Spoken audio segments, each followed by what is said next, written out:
Sahil, we're going to put up a graphic here to sort of show the three positions because it gets a little complicated. And the one question is what the rate is, and the other is how long do you have to carry the assets. Right now, under current law, it's 23.8% long-term capital gains rate if you keep it for a year.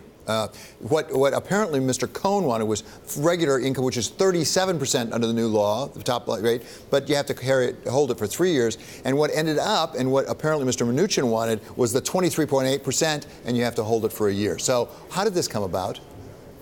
Sure. So the real dispute here is whether investment fund managers should get that preferential rate on their income. In other words, private equity and hedge fund managers, and in some cases real estate, should get that preferential rate as opposed to regular wage income, which is taxed much higher. Now, the clash here was that Gary Cohn wanted to eliminate the carried interest tax break, as President Trump had repeatedly promised during the campaign trail and has called for since then. Stephen Mnuchin did not want to eliminate it. He wanted to preserve it in some form. He talked about potentially a compromise where it could be removed for hedge funds, but not private equity.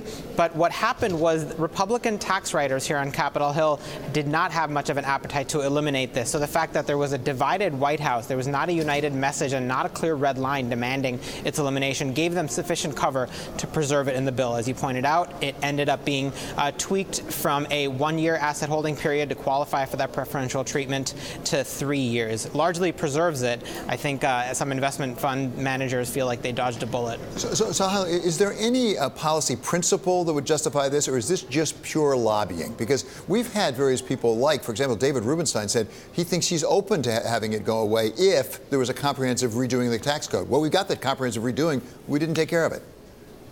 The interesting thing, David, is that there are very few Republicans who are actually making a policy argument for keeping it. It's not politically popular or particularly palatable to go to a town hall with voters and say, I want my investment fund and private equity managers to be getting a preferential tax rate as opposed to you, ordinary worker in a plant or, you know, or in a retail, I guess, working a waiter job or something like that. So it's a difficult argument to make politically. The one person who has made it pretty emphatically is Pat Toomey, the senator from Pennsylvania, a Republican who was critical to the drafting of this bill. He simply says sweat equity should have that preferential treatment, and he believes that the carried interest is useful because some of these assets could have double taxation without it. That is his view, not one that many Republicans are willing to make in the light of day.